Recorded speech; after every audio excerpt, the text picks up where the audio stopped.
गाई श्री स्वामी समर्थ। आज आहे स्वामींचा प्रकट दिन, सो त्यानिमित्ताने मला जायचं स्वामींच्या मठामध्ये। सो सकाळी लवकर उठले आणि छानपैकी घरातले कामं वगैरे आवरून मी झालते रेडी आणि मग काय म्हटलं आता निघावं।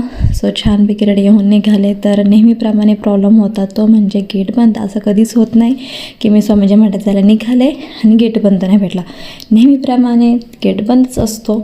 सो मग तिथून निघाल्यावर आम्ही गाडी पार्क केली छानपैकी आणि माझ्या फ्रेंड्स वगैरे होत्या। सो आम्ही मस्तपैकी वॉक करत आम्ही तिघीजणी निघालो मठात जाण्यासाठी। तिथे गेल्यावर पाहू शकताय किती छान अशी सजावट केली होती, खूप सुंदर वाटत होतं आणि ते एक वेगळ्याच वाईब्स असतात, म्हणजे नाही का, खूप प्रसन्न वाटतं मन तिथे गेल्यावरती। आणि ह्या लाईनीमध्ये आम्ही लास्ट इयर 2 ते 3 तास थांबलो होतो, कारण फुल ऑन गर्दी होती। ह्यावेळेस गर्दी कमी होती कारण आम्ही आज लवकर गेलतो, आम्हाला माहिती झालं की दुपारनंतर गर्दी होती। सो आम्ही सकाळी गेलतो स्वामींचं दर्शन करण्यासाठी आणि नंतर म्हटलं की स्वामींचा एक व्हिडिओ घ्यावा। लाईनीमध्ये थांबलो होतो तर पण लाईटिंगच्या फ्लॅशमुळे ते काही येत नव्हते म्हणजे फोनमध्ये। सो थोडंसं माझा मूड ऑफ झाला होता, मग काही नाही प्रॉब्लेम।